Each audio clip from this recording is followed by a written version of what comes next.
ವಿದ್ಯಾರ್ಥಿಗಳೇ, ನಾವು ಹಿಂದಿನ ತರಗತಿಯ ಬಹುಪದೋಕ್ತಿಗಳ ಪಾಠದಲ್ಲಿ ಬಹುಪದೋಕ್ತಿಯ ಡಿಗ್ರಿ ಬಗ್ಗೆ ತಿಳ್ಕೊಂಡಿದ್ದೀವಿ. ಅದರ ಬಗ್ಗೆ ಸ್ವಲ್ಪ ಮತ್ತೆ ಪುನರಾವರ್ತನೆ ಮಾಡ್ತಾ ಮುಂದೆ ಘಾತಾಂಕ ಮತ್ತೆ ಶೂನ್ಯ ಬಹುಪದೋಕ್ತಿ ಅಂದ್ರೆ ಏನದ್ರ ಬಗ್ಗೆ ತಿಳ್ಕೊಳ್ತಾ ಹೋಗೋಣ. ಈಗ ಬಹುಪದೋಕ್ತಿಯಲ್ಲಿ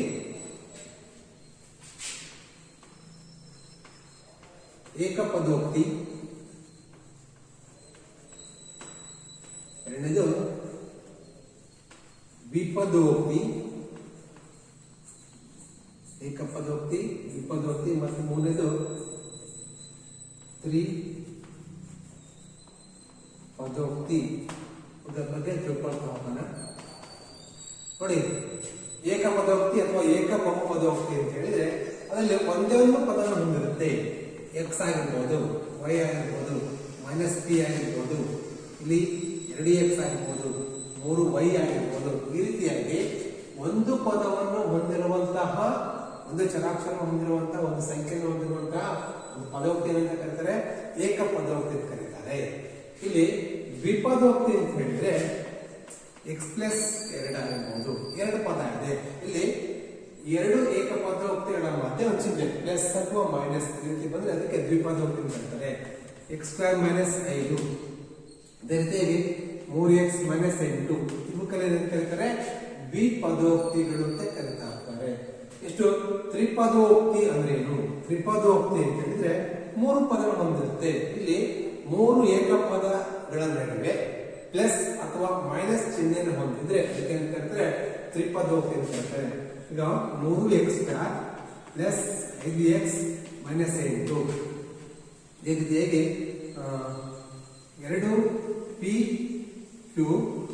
- 3p + 8 ಈ ರೀತಿಯಾಗಿ ಇದ್ರೆ ಇದು ತ್ರಿಪದೋಕ್ತಿ. 1 2 3 ಪದ, 1 2 3 ಪದ, ಇದೊಂದು ತ್ರಿಪದೋಕ್ತಿ, ಇದೊಂದು ತ್ರಿಪದೋಕ್ತಿ. ಈಗ ಈ ರೀತಿಯಾಗಿ ಒಂದು ಪದವನ್ನು ಹೊಂದಿದ್ರೆ ಅದಕ್ಕೆ ಅಂತ ಕರೀತಾರೆ ಏಕಪದೋಕ್ತಿ ಅಂತ ಕರೀತಾರೆ. ಎರಡು ಪದವನ್ನು ಹೊಂದಿರೋದಕ್ಕೆ ದ್ವಿಪದೋಕ್ತಿ ಅಂತ ಕರೀತಾರೆ. ಮೂರು ಪದಗಳನ್ನು ಹೊಂದಿರೋದಕ್ಕೆ ತ್ರಿಪದೋಕ್ತಿ ಅಂತ ಕರೀತಾರೆ. ವಿದ್ಯಾರ್ಥಿಗಳ ಹಿಂದಿನ ತರಗತಿಯಲ್ಲಿ ಒಂದು ಬಹುಪದೋಕ್ತಿಯ ಮಹತ್ತಮ ಘಾತದ ಬಗ್ಗೆ ತಿಳ್ಕೊಂಡಿದ್ದೀವಿ. ಮಹತ್ತಮ ಘಾತ ಅಥವಾ ಡಿಗ್ರಿ. ಹಾಗಾದ್ರೆ ಇದರಲ್ಲಿ x ನ ಮಹತ್ತಮ ಘಾತ ಎಷ್ಟು ಬರುತ್ತೆ? 1 ಬರುತ್ತೆ. ಇದರಲ್ಲಿ ಎಷ್ಟು ಘಾತಾಂಕ ಎಷ್ಟು ಬರುತ್ತೆ? ಒಂದು ಚರಾಕ್ಷರದ ಘಾತಾಂಕ ಎಷ್ಟು ಬರ್ತೀವಿ? 1 ಬರುತ್ತೆ. ಅಂದ್ರೆ ಇದರ ಡಿಗ್ರಿ ಎಷ್ಟು? 1. ಇದರ ಡಿಗ್ರಿ ಎಷ್ಟು ಬರ್ತಾ ಹೋಗುತ್ತೆ? 2. ಯಾಕೆಂತಂದ್ರೆ ಚರಾಕ್ಷರದ ಘಾತಾಂಕ ಎಷ್ಟಿದೆ? 2 ಇದೆ. ಇದರಲ್ಲೂ ಕೂಡ x ನ ಚರಾಕ್ಷರದ ಘಾತಾಂಕ 2 ಇರೋದ್ರಿಂದ ಇದರ ಮಹತ್ತಮ ಘಾತ ಎಷ್ಟು? 2. ಇದರಲ್ಲಿ ಚರಾಕ್ಷರದ ಘಾತಾಂಕ 3 ಇರೋದ್ರಿಂದ ಇದರ ಮಹತ್ತಮ ಘಾತಾಂಕ ಎಷ್ಟು ಬರುತ್ತೆ? 3. ಹೀಗೆ ಮಹತ್ತಮ ಘಾತಾಂಕದ ಬಗ್ಗೆ ತಿಳ್ಕೊಳ್ತಾ ಹೋಗ್ತೀವಿ. ನೋಡಿ, ಇದರಲ್ಲಿ ಈ ಬೀಜೋಕ್ತಿಯಲ್ಲಿ 8 ಇದೆಯಲ್ವಾ? 8 ಒಂದು ಏನಂತ ಶೂನ್ಯವಲ್ಲದ ಒಂದು ಸ್ಥಿರ ಬಹುಪದೋಕ್ತಿ. ಶೂನ್ಯವಲ್ಲದ ಒಂದು ಬಹುಪದೋಕ್ತಿ. ಅದರ ಘಾತಾಂಕ ಎಷ್ಟಿರುತ್ತೆ? ಅದರ ಘಾತಾಂಕ ಎಷ್ಟಾಗುತ್ತೆ? 0 ಆಗಿರುತ್ತೆ. ಅಂದ್ರೆ ಒಂದು ಶೂನ್ಯವಲ್ಲದ ಸ್ಥಿರ ಬಹುಪದೋಕ್ತಿಯ ಡಿಗ್ರಿ, ಇದರ ಘಾತಾಂಕ ಎಷ್ಟಾಗಿರುತ್ತೆ? ಯಾವಾಗಲೂ 0 ಆಗಿರುತ್ತೆ ಅನ್ನೋದ್ರ ಬಗ್ಗೆ ತಿಳ್ಕೊಬೇಕಾಗುತ್ತೆ.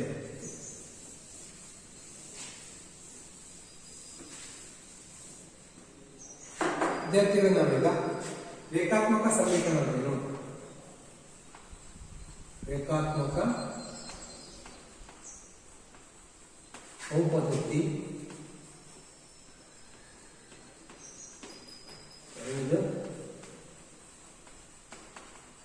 ವರ್ಗ ಬಹುಪದೋಕ್ತಿ, ಮೂರನೇದು ಘನ ಬಹುಪದೋಕ್ತಿ. ಇದ್ರ ಬಗ್ಗೆ ತಿಳ್ಕೊಳ್ಳೋಣ.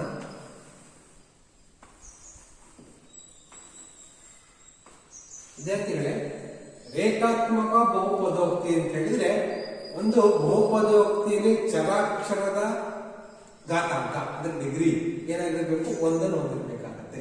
ಅದಕ್ಕೆ ಏನ್ ಕರೀತಾರೆ? ರೇಖಾತ್ಮಕ ಬಹುಪದೋಕ್ತಿ ಅಂತ ಹೇಳ್ತಾರೆ. ಉದಾಹರಣೆ 2a + 3, 2a + 3. ಇಲ್ಲಿ a ಎಂಬುದು ಚರಾಕ್ಷರ, ಘಾತಾಂಕ ಅಂದ್ರೆ ಮಹತ್ತಮ ಘಾತ ಅಂದ್ರೆ ಡಿಗ್ರಿ ಎಷ್ಟಿದೆ?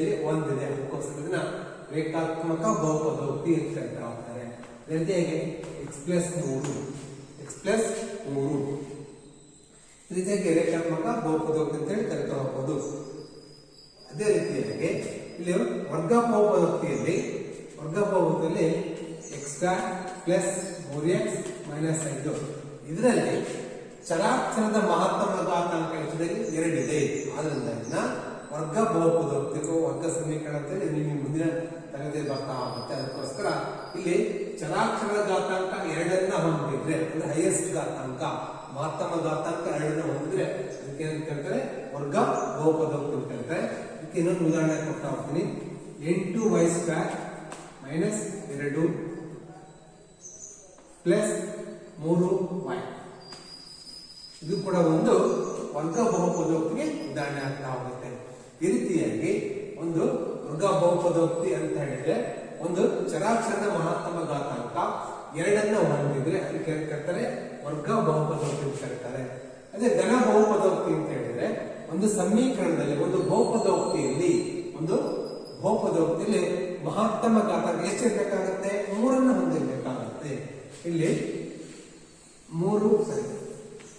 5p³ minus 5p plus 3p² minus 2 ಇದು ಒಂದು ಘನ ಬಹುಪದೋಕ್ತಿ. ಹೇಗೆ ಘನ ಬಹುಪದೋಕ್ತಿ ಅಂತ ಹೇಳ್ಬೋದು ಅಂತ ಹೇಳಿದ್ರೆ ಇಲ್ಲಿ p ಒಂದು ಚರಾಕ್ಷರ, ಇಲ್ಲಿ p ಚರಾಕ್ಷರದ ಮಹತ್ತಮ ಘಾತಾಂಕ ಎಷ್ಟಿದೆ? 3 ಇದೆ. ಆದ್ರಿಂದ ಯಾವುದೇ ಒಂದು ಬಹುಪದೋಕ್ತಿಯ ಚರಾಕ್ಷರದ ಘಾತಾಂಕ 3 ಹೊಂದಿದ್ರೆ ಇದಕ್ಕೆ ಏನ್ ಕರೀತಾರೆ? ಘನ ಬಹುಪದೋಕ್ತಿ ಅಂತ ಕರೀತಾ ಹೋಗ್ತಾರೆ. 2 ಹೊಂದಿದ್ರೆ ಚರಾಕ್ಷರದ ಘಾತಾಂಕ ಅದು ವರ್ಗ ಬಹುಪದೋಕ್ತಿ, 1 ಹೊಂದಿದ್ರೆ ಅದು ರೇಖಾತ್ಮಕ ಬಹುಪದೋಕ್ತಿ, 3 ಹೊಂದಿರೋದು ಘನ ಬಹುಪದೋಕ್ತಿ ಇರೋದ್ರ ಬಗ್ಗೆ ನಾವು ಇಲ್ಲಿ ತಿಳ್ಕೊಳ್ಬೇಕಾಗುತ್ತೆ. ವಿದ್ಯಾರ್ಥಿಗಳೇ, ಈಗ ಒಂದು ಬಹುಪದೋಕ್ತಿಯ ಸಾಮಾನ್ಯ ರೂಪ ಹೇಗಿರುತ್ತೆ ಅನ್ನೋದ್ರ ಬಗ್ಗೆ ತಿಳ್ಕೊಳ್ತಾ ಹೋಗೋಣ. ಬಹುಪದೋಕ್ತಿಯ ಸಾಮಾನ್ಯ ರೂಪ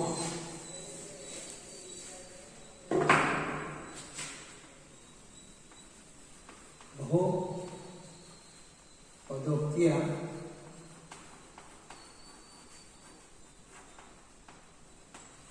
ಸಾಮಾನ್ಯ ರೂಪ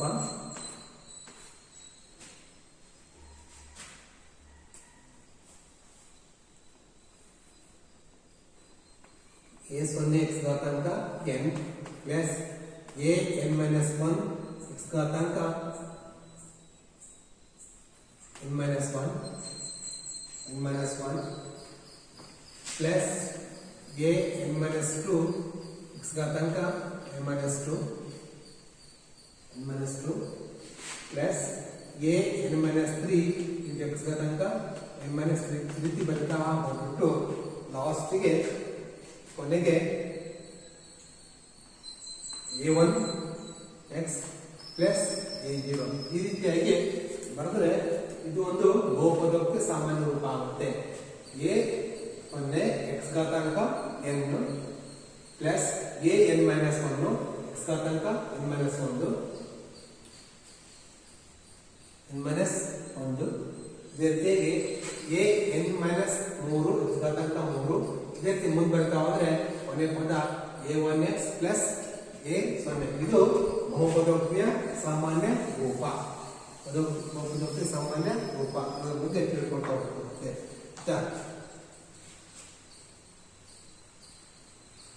ಇಲ್ಲಿ ಒಂದು ಶೂನ್ಯ ಬಹುಪದೋಕ್ತಿಯ ಡಿಗ್ರಿ ಎಷ್ಟಿರುತ್ತಪ್ಪ ಅಂತ ಹೇಳಿದ್ರೆ ಅದನ್ನು ವ್ಯಾಖ್ಯಾನ ಮಾಡಕ್ಕೆ ಆಗೋದು. ಯಾಕಪ್ಪ ಅಂದ್ರೆ ಶೂನ್ಯ ಬಹುಪದೋಕ್ತಿ ಅಂತ ಹೇಳಿದ್ರೆ 0 ಕೂಡ ಒಂದು ಬಹುಪದೋಕ್ತಿ. ಇದು ಶೂನ್ಯ ಬಹುಪದೋಕ್ತಿ. ಶೂನ್ಯ ಬಹುಪದೋಕ್ತಿ ಯಾವುದನ್ನ ಘಾತಾಂಕವನ್ನ ಇಲ್ಲಿ ಡಿಗ್ರಿನ ಬರಲಿಕ್ಕೆ ಸಾಧ್ಯತೆ ಇಲ್ಲ ಅನ್ನೋದ್ರ ಬಗ್ಗೆ ನೀವು ತಿಳ್ಕೊಂಡಿರ್ಬೇಕಾಗುತ್ತೆ.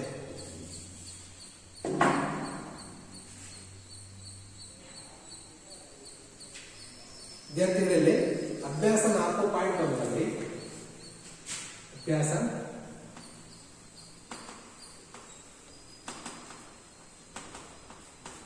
4.1ರಲ್ಲಿ ಎಲ್ಲ ಸಮಸ್ಯೆ ಉಳಿದಾವೆ. ಆ ಸಮಸ್ಯೆಗಳ ಬಗ್ಗೆ ಬಿಡಿಸೋದ್ರ ಬಗ್ಗೆ ತಿಳ್ಕೊಳ್ತಾ ಹೋಗೋಣ.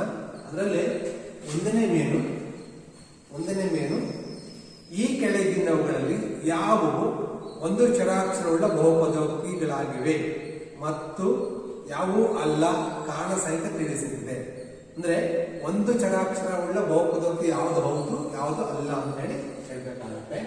ಫಸ್ಟ್ ಎಲ್ಲ ಲೆಕ್ಕ ಬರ್ಬಿಟ್ಟು ಆ ನಂತರ ಅದರಲ್ಲಿ ಯಾವುದು ಒಂದು ಚರಾಕ್ಷರವುಳ್ಳ ಬಹುಪದೋಕ್ತಿ ಯಾವುದು ಆಗೋದಿಲ್ಲ ಅನ್ನೋದ್ರ ಬಗ್ಗೆ ಹೇಳ್ತಾ ಹೋಗ್ತೀನಿ. ಅಲ್ಲಿ ಒಂದೇದು 4x² ಮೈನಸ್ 3x ಪ್ಲಸ್ 7. ಎರಡನೇದು x² ಪ್ಲಸ್ √2. ಮೂರನೇದು 3√t ಪ್ಲಸ್ t ಇಂಟು √2.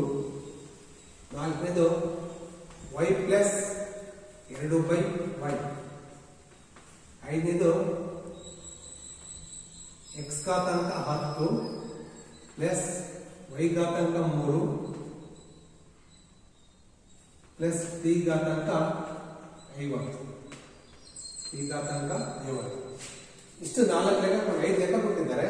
5 ಲೆಕ್ಕದಲ್ಲಿ ನೀವು ಏನನ್ನ ಕಂಡುಹಿಡಿಯಬೇಕು ಅಂತ ಹೇಳಿದ್ರೆ ಈ ಕೆಳಗಿನಲ್ಲಿ ಯಾವುವು ಒಂದು ಚರಾಕ್ಷರವುಳ್ಳ ಬಹುಪದೋಕ್ತಿಗಳಾಗಿವೆ. ಒಂದು ಚರಾಕ್ಷರ ಅಂದ್ರೆ ಇಂಗ್ಲಿಷ್ ಆಲ್ಫಾಬೆಟ್ಸ್ ಲೆಟರ್ನ ಸ್ಮಾಲ್ ಲೆಟರ್ಸ್ ಅಲ್ಲಿ ಒಂದು ಚರಾಕ್ಷರ ಹೊಂದಿರುವಂತ ಒಂದು ಬಹುಪದೋಕ್ತಿ ಇರಬೇಕು. ಅದು ಬಹುಪದೋಕ್ತಿ ಹೇಳಬೇಕಾಗುತ್ತೆ. ಮತ್ತೆ ಯಾವುದು ಬಹುಪದೋಕ್ತಿ ಅಲ್ಲ ಅಂತ ಹೇಳಬೇಕಾಗುತ್ತೆ. ಈಗ ಫಸ್ಟ್ ನಾವು ಒಂದು ಚರಾಕ್ಷರಗಳ ಬಹುಪದೋಕ್ತಿಗಳು ಒಂದು ಚರಾಕ್ಷರ ಹೊಂದಿರುವಂತಹ ಸಮೀಕರಣ ಯಾವುದು ನೋಡೋಣ. ನೋಡಿ, ಇದರಲ್ಲಿ ಒಂದು ಚರಾಕ್ಷರ ಇದೆ, ಅದಿದೆ x ಇದೆ, ಇದು ಒಂದು ಚರಾಕ್ಷರ. ಎರಡನೇದಲ್ಲೂ ಕೂಡ ಒಂದು ಚರಾಕ್ಷರ ಇದೆ, x ಇದೆ. ಮೂರನೇದಲ್ಲೂ ಕೂಡ ಒಂದು ಚರಾಕ್ಷರ ಇದೆ, x ಇದೆ. ನಾಲ್ಕನೇದಲ್ಲೂ ಕೂಡ ಒಂದು ಚರಾಕ್ಷರ ಇದೆ, y ಇದೆ. ಮೂರನೇದಲ್ಲಿ ಒಂದು ಚರಾಕ್ಷರ ಯಾವ್ದಿದೆ, t ಇದೆ. ನಾಲ್ಕನೇದಲ್ಲಿ ಒಂದು ಚರಾಕ್ಷರ y ಇದೆ. ನೋಡಿ, ಇವೆಲ್ಲ ಒಂದನೇ ಲೆಕ್ಕ, 2, 3 ಮತ್ತು 4ನೇ ಲೆಕ್ಕಗಳು ಒಂದು ಚರಾಕ್ಷರವನ್ನು ಹೊಂದಿರುವಂತಹ ಒಂದು ಸಮೀಕರಣ. ಬಹುಪದೋಕ್ತಿ ಹೇಳಕ್ಕಾಗಲ್ಲ. ಬಹುಪದೋಕ್ತಿ ಹೇಳಬೇಕು ಅಂತ ಹೇಳಿದ್ರೆ ಇಲ್ಲಿ ಘಾತಾಂಕ ಎಷ್ಟು ಇರಬೇಕಾಗುತ್ತೆ, ಪೂರ್ಣಾಂಕದಲ್ಲಿ ಇರಬೇಕಾಗುತ್ತೆ. ಒಂದು ಚರಾಕ್ಷರದ ಘಾತಾಂಕ ಪೂರ್ಣಾಂಕದಲ್ಲಿ ಇರಬೇಕಾಗುತ್ತೆ. ಇಲ್ಲಿ ಒಂದು ಚರಾಕ್ಷರ ಇರಬಹುದು, ಆದ್ರೆ ಇದು ಬಹುಪದೋಕ್ತಿ ಅಂತ ಹೌದಿಲ್ಲ ನಾವು ಪರೀಕ್ಷೆ ಮಾಡಬೇಕಾಗುತ್ತೆ. ಈಗ 5ನೇ ಲೆಕ್ಕ ತಗೊಳ್ಳಿ. 5ನೇ ಲೆಕ್ಕದಲ್ಲಿ ಅವ್ರು ಕೇಳಿರೋದೇನು, ಒಂದು ಚರಾಕ್ಷರಗಳ ಸಮೀಕರಣ ಅಂತ ಹೇಳಿ ಬಹುಪದೋಕ್ತಿ ಅಂತ ಹೇಳ್ತಾರೆ. ಆದ್ರೆ 5ನೇ ಲೆಕ್ಕದಲ್ಲಿ ಚರಾಕ್ಷರ ಏನಿದೆ, x ಇದೆ, y ಇದೆ, t ಇದೆ. ಅದರಿಂದ ಇದು ಒಂದು ಚರಾಕ್ಷರವುಳ್ಳ ಬಹುಪದೋಕ್ತಿ ಆಗಲಿಕ್ಕೆ ಸಾಧ್ಯತೆ ಇಲ್ಲ. ನೋಡಿ, ಒಂದನೇದ್ರಲ್ಲಿ 4x² ಮೈನಸ್ 3x ಪ್ಲಸ್ 7 ಇದು ಒಂದು ಚರಾಕ್ಷರವುಳ್ಳ ಒಂದು ಬಹುಪದೋಕ್ತಿ. ಒಂದು ಚರಾಕ್ಷರವುಳ್ಳ ಒಂದು ಬಹುಪದೋಕ್ತಿ ಅಂತ ಹೇಳ್ಬಹುದು. ಎರಡನೇದು ಬಂದಾಗ x² ಪ್ಲಸ್ √2 ಅಂತಿದೆ. ಇಲ್ಲಿ x ನ ಘಾತಾಂಕ ಎಷ್ಟಿದೆ, 2 ಇದೆ. ಇಲ್ಲಿ ಚರಾಕ್ಷರದ ಘಾತಾಂಕ 2 ಇದೆ. ಇಲ್ಲಿ ಚರಾಕ್ಷರದ ಘಾತಾಂಕ 2 ಒಂದು ಪೂರ್ಣಾಂಕ ಆಗಿರೋದ್ರಿಂದ x² ಪ್ಲಸ್ 2 ಎಂಬುದು ಒಂದು ಬಹುಪದೋಕ್ತಿ ಆಗುತ್ತೆ. ಇದು ಬಹುಪದೋಕ್ತಿ. ಇದು ಬಹುಪದೋಕ್ತಿ. ಇದು ಕೂಡ ಒಂದು ಬಹುಪದೋಕ್ತಿ. ಆದ್ರೆ ನೋಡಿ, ಇದು ಬಹುಪದೋಕ್ತಿ ಆಗೋದಿಲ್ಲ. ಇದು ಮೂರನೇ ಲೆಕ್ಕ 3t ಪ್ಲಸ್ t√2 ಅಂತಿದೆ. ಯಾಕೆ ಬಹುಪದೋಕ್ತಿ? ಚರಾಕ್ಷರ ಒಂದನ್ನು ಹೊಂದಿರಬಹುದು, ಆದ್ರೆ ಇದೊಂದು ಬಹುಪದೋಕ್ತಿ ಆಗೋದಿಲ್ಲ. ಯಾಕಪ್ಪ ಅಂತ ಹೇಳಿದ್ರೆ ಇಲ್ಲಿ ನಾವು ಬಹುಪದೋಕ್ತಿ ಅಂತ ಹೇಳಬೇಕಾದ್ರೆ ಯಾವುದೇ ಒಂದು ಚರಾಕ್ಷರದ ಘಾತಾಂಕ ಏನಾಗಿರ್ಬೇಕಾಗತ್ತೆ, ಒಂದು ಪೂರ್ಣಾಂಕ ಹೊಂದಿರ್ಬೇಕಾಗತ್ತೆ. ಆದ್ರೆ ಇದನ್ನು ಬಿಡಿಸ್ತಾ ಹೋದ್ರೆ ಇದರ ಘಾತಾಂಕ 3t ಘಾತಾಂಕ ರೂಟ್ ಅನ್ನು ಬಿಡಿಸಿದಾಗ ಎಷ್ಟಾಗುತ್ತೆ, 2ನೇ ಒಂದಾಗುತ್ತೆ. 2ನೇ ಒಂದು ಪ್ಲಸ್ 2 t√2 ಈ ಬಿಡಿಸ್ತಾ ಹೋದ್ರೆ ಇಲ್ಲೇನಾಗುತ್ತೆ ಅಂತ ಹೇಳಿದ್ರೆ t ನ ಘಾತಾಂಕ ಎಷ್ಟಿದೆ, ಇಲ್ಲಿ 2ನೇ ಒಂದಿದೆ. ಅಂದ್ರೆ ಇದನ್ನು ಬಿಡಿಸಿದಾಗ ಏನಾಗುತ್ತೆ, ದಶಮಾಂಶ t 3t ಘಾತಾಂಕ 0.5. 2ನೇ ಘಾತಾಂಕ ಅಂತ ಹೇಳಿದ್ರೆ ಅಲ್ಲಿ 0.5. 2ನೇ ಒಂದು ಭಿನ್ನ ರಾಶಿ ಅಥವಾ ದಶಮಾಂಶದಲ್ಲಿ ಬಂದಾಗ 0.5 ಆಗುತ್ತೆ. Plus t√2. ಆದ್ರಿಂದ ಇದು ಒಂದು ಬಹುಪದೋಕ್ತಿ ಅಲ್ಲ. ಬಹುಪದೋಕ್ತಿ ಆಗಿರ್ಬೇಕಾದ್ರೆ ಏನಾಗಿರ್ಬೇಕು, ಯಾವುದೇ ಒಂದು ಚರಾಕ್ಷರದ ಘಾತಾಂಕ ಧನ ಸಂಖ್ಯೆ ಹೊಂದಿರಬೇಕಾಗುತ್ತೆ. ದಶಮಾಂಶ ರೂಪದಲ್ಲಿರಬಾರ್ದು, ಭಿನ್ನರಾಶಿ ರೂಪದಲ್ಲಿರಬಾರ್ದು ಅನ್ನೋದ್ರ ಬಗ್ಗೆ. ಮತ್ತೆ ಋಣ ಸಂಖ್ಯೆ ಇರಬಾರ್ದು, ಘಾತಾಂಕ ಋಣ ಸಂಖ್ಯೆ ಇರಬಾರ್ದು. ಅದಕ್ಕೋಸ್ಕರ ಇದು ಮೂರನೇ ಸಮೀಕರಣ, ಮೂರನೇ ಬೀಜೋಕ್ತಿ. ಇದು ಒಂದು ಬಹುಪದೋಕ್ತಿ ಆಗಲಿಕ್ಕೆ ಸಾಧ್ಯತೆ ಇಲ್ಲ. ನೆಕ್ಸ್ಟ್ 4ನೇದು ಬಂದಾಗ ಇದು ಕೂಡ ಒಂದು ಬಹುಪದೋಕ್ತಿ ಆಗಲಿಕ್ಕೆ ಸಾಧ್ಯತೆ ಇಲ್ಲ. ಯಾಕಪ್ಪ ಅಂತ ಹೇಳಿದ್ರೆ ಇಲ್ಲಿ y ನ ಘಾತಾಂಕ 1 ಇದೆ, ಪ್ಲಸ್ ಅದೇ ರೀತಿಯಾಗಿ ಇದನ್ನ ಬಿಡಿಸ್ತಾ ಹೋದ್ರೆ 2y ಘಾತಾಂಕ ಇದು ಛೇದದಿಂದ ಅಂಶಕ್ಕೆ ಬಂದಾಗ ಏನಾಗುತ್ತೆ -1 ಆಗುತ್ತೆ. ಇಷ್ಟಾಗುತ್ತೆ -1 ಆಗುತ್ತೆ. ಇಲ್ಲಿ ಏನಾಗುತ್ತೆ ಅಂತ ಹೇಳಿದ್ರೆ ಇಲ್ಲಿ ಚರಾಕ್ಷರದ ಘಾತಾಂಕ +1 ಇದೆ, ಇದರಲ್ಲಿ ಎಷ್ಟಿದೆ ಚರಾಕ್ಷರ ಘಾತಾಂಕ -1 ಇದೆ. ಅದರಿಂದ ಋಣ ಸಂಖ್ಯೆಯನ್ನು ಹೊಂದಿರುವುದರಿಂದ ಇಲ್ಲಿ ಚರಾಕ್ಷರದ ಘಾತಾಂಕ ಋಣ ಸಂಖ್ಯೆ ಹೊಂದಿರುವುದರಿಂದ ಇದು ಒಂದು ಬಹುಪದೋಕ್ತಿ ಆಗಲಿಕ್ಕೆ ಸಾಧ್ಯತೆ ಇಲ್ಲ. ಈ ಒಂದು ಕೊಟ್ಟಿರುವಂತಹ 4-5 ಲೆಕ್ಕದಲ್ಲಿ ಒಂದನೇ ಸಮೀಕರಣ ಮತ್ತು ಎರಡನೇ ಸಮೀಕರಣ ಮಾತ್ರ ಏನಾಗುತ್ತೆ ಬಹುಪದೋಕ್ತಿ ಆಗಲಿಕ್ಕೆ ಸಾಧ್ಯತೆ ಆಗುತ್ತೆ. 4ನೇದು ಮತ್ತು 5ನೇದು ಒಂದು ಚರಾಕ್ಷರ ಹೊಂದಿದ್ರೂ ಕೂಡ ಅದರ ಘಾತಾಂಕ ಪೂರ್ಣಾಂಕದಲ್ಲಿ ಇಲ್ಲದೆ ಇರುವುದರಿಂದ ಅದು ಬಹುಪದೋಕ್ತಿ ಆಗಲಿಕ್ಕೆ ಸಾಧ್ಯತೆ ಇಲ್ಲ. ಇನ್ನು 5ನೇ ಸಮೀಕರಣ ಏನಾಗಬೇಕಪ್ಪ ಅಂದ್ರೆ ಅದು ಒಂದು ಚರಾಕ್ಷರ ಹೊಂದಿಲ್ಲ, ಘಾತಾಂಕ ಜನಸಂಖ್ಯೆ ಆಗಿರಬಹುದು, ಆದ್ರೆ ಇಲ್ಲಿ ಚರಾಕ್ಷರಗಳು x ಇದೆ, y ಇದೆ, t ಇದೆ, ಅಂದ್ರೆ 3 ಚರಾಕ್ಷರ ಹೊಂದಿರುವಂತಹ ಒಂದು ಸಮೀಕರಣ ಆಗುತ್ತೆ. ನಾವು ಈ ಪಾಠ ತಿಳ್ಕೊಳ್ತಿರೋದು ಯಾವುದು ಒಂದು ಚರಾಕ್ಷರ ಹೊಂದಿರುವಂತಹ ಸಮೀಕರಣಗಳ ಬಗ್ಗೆ ತಿಳ್ಕೊಳ್ತಾ ಇರೋದ್ರಿಂದ ಇದು ಒಂದು ಬಹುಪದೋಕ್ತಿ ಆಗಲಿಕ್ಕೆ ಸಾಧ್ಯತೆ ಇಲ್ಲ ಅನ್ನೋದ್ರ ಬಗ್ಗೆ ತಿಳ್ಕೊಳ್ಬೇಕಾಗುತ್ತೆ. ಇನ್ನು ಈ ಅಭ್ಯಾಸದ ಎರಡನೇ ಮೇಲನ್ನು ನೋಡ್ತಾ ಹೋಗೋಣ. ಎರಡನೇ ಮೇಲು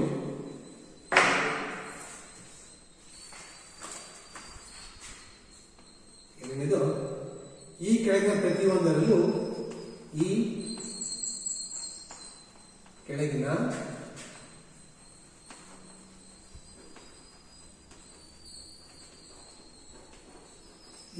ಪ್ರತಿಯೊಂದರಲ್ಲೂ x² ನ ಸಹಗುಣಕಗಳನ್ನು ಬರೆಯಿರಿ. ಈ ಕೆಳಗಿನ ಪ್ರತಿಯೊಂದರಲ್ಲೂ x² ನ ಸಹಗುಣಕವನ್ನು ಬರೆಯಬೇಕಾಗತ್ತೆ. ಯಾವ ಸಹಗುಣಕ? x². ಅದು ಒಂದದು 2 ಪ್ಲಸ್ x² ಪ್ಲಸ್ x. ಇಲ್ಲಿ ಯಾವುದನ್ನ ಕೇಳಿದ್ರೆ ಅದನ್ನು ಮಾತ್ರ ಬರೀಬೇಕಾಗುತ್ತೆ. ಯಾವುದನ್ನ ಕೇಳಿದ್ರೆ ಅವರು x² ನ ಸಹಗುಣಕ, ಇಲ್ಲಿ ಈ ಸಮೀಕರಣದಲ್ಲಿ x² ನ ಸಹಗುಣಕ ಎಷ್ಟು ಬರುತ್ತೆ? x² ನ ಸಹಗುಣಕ ಅಂದ್ರೆ x² ಎಂಬುದು ಯಾವ ಸಂಖ್ಯೆ ಜೊತೆ ಗುಣಿಸಲ್ಪಟ್ಟಿದೆ ಅಂತ ಅರ್ಥ. x² ನ ಸಹಗುಣಕ ಎಷ್ಟಿದೆ? 1 ಇದೆ. ಎಷ್ಟು? ಅದೇ x ಸಹಗುಣಕ ಕೇಳಿದ್ರೆ ಅವರು ಎಷ್ಟು ಬರೀಬೇಕಾಗುತ್ತೆ? 1 ಬರೀಬೇಕಾಗುತ್ತೆ. ಅವರು ಕೇಳಿದ್ರೆ ಯಾವುದು? x² ನ ಸಹಗುಣಕ. ಅದರಿಂದ x² ನ ಸಹಗುಣಕ ಬರೆದ್ರೆ ಸಾಕು. ಅದೇ ರೀತಿಯಾಗಿ 2 ಮೈನಸ್ x² ಪ್ಲಸ್ x³ ನೋಡಿ, ಇದು ಒಂದು ಘನ ಸಮೀಕರಣ. ಯಾಕಂದ್ರೆ ಮಹತ್ತಮ ಘಾತಾಂಕ 3 ಇರೋದ್ರಿಂದ ಇದೊಂದು ಘನ ಸಮೀಕರಣ ಆಗುತ್ತೆ. ಆದ್ರೆ ನಾವಿಲ್ಲಿ ಯಾವುದರ ಸಹಗುಣಕ ಬರಬೇಕಾಗುತ್ತೆ? x² ಸಹಗುಣಕ ಅಷ್ಟೇ ಬರಬೇಕಾಗುತ್ತೆ. ಅದಕ್ಕೋಸ್ಕರ ಈ ಸಮೀಕರಣದಲ್ಲಿ x² ನ ಸಹಗುಣಕ ಎಷ್ಟಾಗುತ್ತೆ? -1 ಆಗುತ್ತೆ. ಎಷ್ಟಾಗುತ್ತೆ? -1. ನೋಡಿ, ಚಿಹ್ನೆಯನ್ನು ನೋಡ್ಬೇಕಾಗುತ್ತೆ. ಇದು +1 ಇದೆ, ಪ್ಲಸ್ ಬರಲೇಬೇಕು ಅನ್ನೋದಿಲ್ಲ, ಅದು ಮೈನಸ್ ಬರಲೇಬೇಕಾಗುತ್ತೆ. ಅದರಿಂದ x² ನ ಸಹಗುಣಕ ಎಷ್ಟು? -1. ಇನ್ನೊಂದು ಮೂರನೇ ಲೆಕ್ಕ n/2 into x² plus x. ಇಲ್ಲಿ x² ನ ಸಹಗುಣಕ x² ಅಂದ್ರೆ x ಯಾವುದರ ಜೊತೆ ಗುಣಿಸಲ್ಪಟ್ಟಿದೆ ಅಂತ ಹೇಳಿ n/2. x² ನ ಸಹಗುಣಕ ಎಷ್ಟು? n/2 ಆಗುತ್ತೆ. ನೆಕ್ಸ್ಟ್ 4ನೇ ಲೆಕ್ಕ 2√x -1. ಇಲ್ಲಿ ನೋಡಿ, ಲೆಕ್ಕದಲ್ಲಿ ಅವ್ರು ಕೇಳಿದ್ರೆ ಯಾವುದು? x² ನ ಸಹಗುಣಕ ಅಂತ ಹೇಳಿ. ಆದ್ರೆ ಈ ಬಹುಪದೋಕ್ತಿಯಲ್ಲಿ ಈ ಸಮೀಕರಣದಲ್ಲಿ x² ಇಲ್ಲದೆ ಇರೋದ್ರಿಂದ, ಅಂದ್ರೆ ಮಹತ್ತಮ ಘಾತಾಂಕ 2 ಇಲ್ಲದೆ ಇರೋದ್ರಿಂದ ಇಲ್ಲಿ x² ನ ಸಹಗುಣಕ ಎಷ್ಟಾಗುತ್ತೆ? 0 ಆಗುತ್ತೆ. ಯಾಕೆ 0 ಆಗುತ್ತೆ ಅಂತ ಹೇಳಿದ್ರೆ ಇಲ್ಲಿ ಮಹತ್ತಮ ಘಾತಾಂಕ ಎಷ್ಟಿದೆ? 1 ಮಾತ್ರ ಇದೆ. ಮಹತ್ತಮ ಘಾತಾಂಕ 2 ಇಲ್ಲದಿರೋದ್ರಿಂದ x² ನ ಸಹಗುಣಕ ಎಷ್ಟಾಗುತ್ತೆ? 0 ಆಗ್ತಾ ಹೋಗುತ್ತೆ ಅನ್ನೋ ಬಗ್ಗೆ ತಿಳ್ಕೊಂಡಿದ್ವಿ. ಎಷ್ಟು?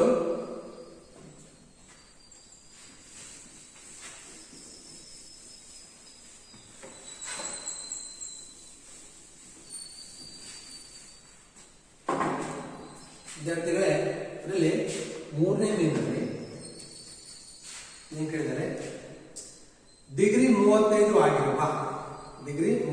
ಆಗಿರುವ ಒಂದು ಬಹುಪದೋಕ್ತಿಗೆ ಹಾಗೂ ಡಿಗ್ರಿ 100 ಆಗಿರುವ ಒಂದು ಏಕ ಬಹುಪದೋಕ್ತಿಗೆ ಒಂದೊಂದು ಉದಾಹರಣೆ ಕೊಟ್ಟಿದ್ದಾರೆ.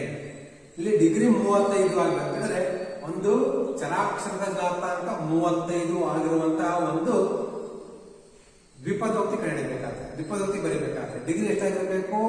35 ಆಗಿರ್ಬೇಕು. ಎಂತ ಪದ ಆಗಿರ್ಬೇಕದು? ದ್ವಿಪದೋಕ್ತಿ ಆಗಿರ್ಬೇಕು. ಅದನ್ನು ಬರೆಯೋಣ. ಡಿಗ್ರಿ 35 ಅಂತ ಹೇಳಿದ್ರೆ ಇದು ಚರಾಕ್ಷರ ಎ ಇಂದ ಹಿಡಿದು ಝೆಡ್ ಯಾವ್ದಾದ್ರು ತಗೊಬಹುದು. ಅಲ್ಲಿ ಪಿ ತಗೊಳ್ತೀವಿ. ಪಿ ಘಾತಾಂಕ 35 ಮೈನಸ್ 5. ಇದು ಒಂದು ದ್ವಿಪದೋಕ್ತಿನ ಹೊಂದಿರುವಂತದ್ದು. ದ್ವಿಪದೋಕ್ತಿ ಮತ್ತೆ ಡಿಗ್ರಿ ಎಷ್ಟಾಗಿರ್ಬೇಕು? 35 ಆಗಿರ್ಬೇಕು. ಅದರಿಂದ ಪಿ ಘಾತಾಂಕ 35 ಮೈನಸ್ 5. ಇದು ಒಂದು ಡಿಗ್ರಿ 35 ಆಗಿರುವ ದ್ವಿಪದೋಕ್ತಿಯ ಒಂದು ಉದಾಹರಣೆ ಆಗ್ತಾ ಆಗುತ್ತೆ. ಎರಡನೇದು ಏನ್ ಕೇಳಿದಾರಪ್ಪ ಅಂತ ಹೇಳಿದ್ರೆ ಡಿಗ್ರಿ 100 ಆಗಿರುವ ಏಕಪದೋಕ್ತಿ ಒಂದು ಉದಾಹರಣೆ. ಪದ ಏನಾಗಿರ್ಬೇಕು? ಏಕ ಪದ ಆಗಿರ್ಬೇಕು. ಡಿಗ್ರಿ ಏನಾಗಿರ್ಬೇಕಾಗತ್ತೆ? 100 ಆಗಿರ್ಬೇಕಾಗತ್ತೆ.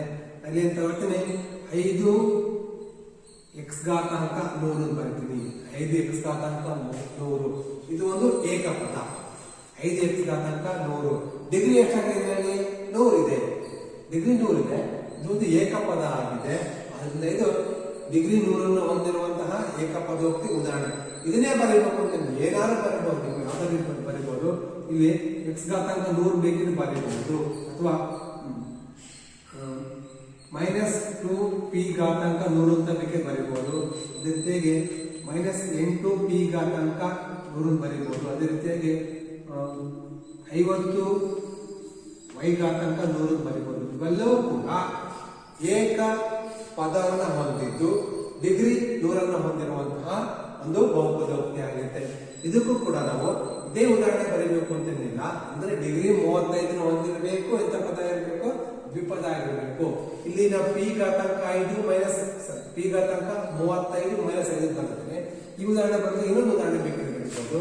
ನೀವು ಎ ಘಾತಾಂಕ 35 ಪ್ಲಸ್ 9 ಅಂತ ಬೇಕಿದ್ರೆ ಬರೀಬಹುದು.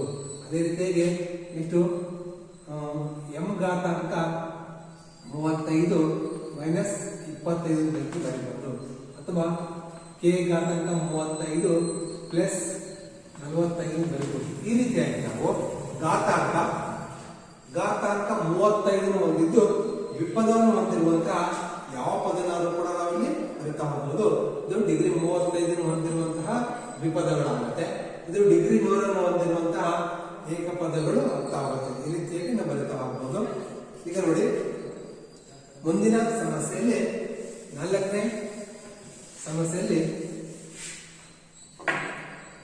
4ನೇ ನೀವು ಈ ಕೆಳಗಿನ ಪ್ರತಿಯೊಂದು ಬಹುಪದೋಕ್ತಿ ಡಿಗ್ರಿಯನ್ನು ಬರೆಯಿರಿ. ಈ ಕೆಳಗಿನ ಪ್ರತಿಯೊಂದು ಬಹುಪದೋಕ್ತಿ ಡಿಗ್ರಿಯನ್ನು ಬರೆಯಿರಿ. ಒಂದನೇದು 5x ಘಾತಾಂಕ 3 plus 4x² plus 7x. ಇಲ್ಲಿ ನೋಡಿ ಈ ಬಹುಪದೋಕ್ತಿ ಡಿಗ್ರಿ, ಈ ಬಹುಪದೋಕ್ತಿಯ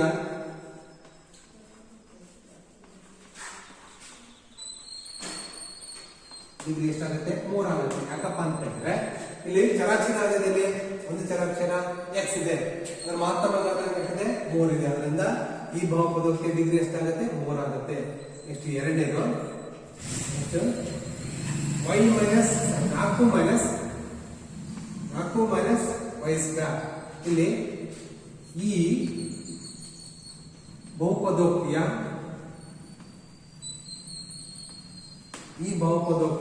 ಡಿಗ್ರಿ ಎಷ್ಟಾಗುತ್ತೆ? 2 ಆಗುತ್ತೆ. ಎಷ್ಟಾಗುತ್ತೆ? 2 ಆಗುತ್ತೆ. ಇಲ್ಲಿ y ನ ಘಾತಾಂಕ 2 ಇರೋದ್ರಿಂದ ಈ ಬಹುಪದೋಕ್ತಿ ಡಿಗ್ರಿ ಎಷ್ಟಾಗುತ್ತೆ? 2 ಆಗುತ್ತೆ. ಮೂರನೇದು 5t ಮೈನಸ್ √7. 5t minus √7. ಇಲ್ಲಿ ಈ ಬಹುಪದೋಕ್ತಿಯ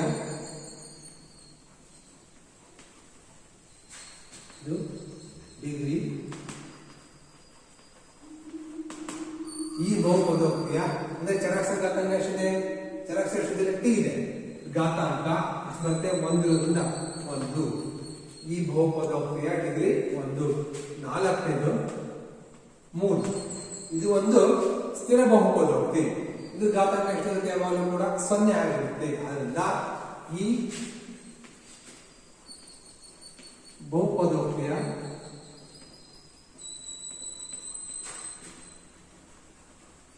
ಡಿಗ್ರಿ 0.